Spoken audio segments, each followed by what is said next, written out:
Tonight, Jacksonville's 200th birthday is a call to action for some community members. Take 'em Down Jacks and other organizations stood at City Hall and protested Confederate monuments that still stand in the city. Action News Jack's Gretchen Kernbach is live downtown. And Gretchen, today's rally was tied to the bicentennial.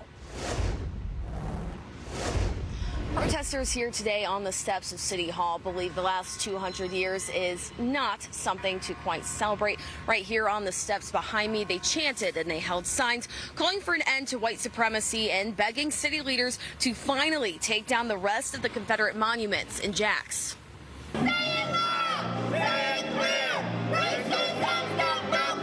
Wielding signs reading, "A racist city is not a bold city."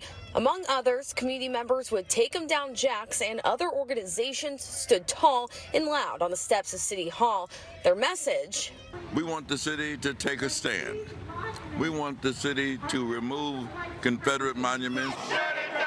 Today's rally wasn't like any others. Protesters chose to gather today in light of Jacksonville's bicentennial celebration. Take 'em Down Jack's spokesperson Wells Todd believes holding such an event in the shadow of where a Confederate monument once stood at James Weldon Johnson Park is an endorsement of the Confederacy.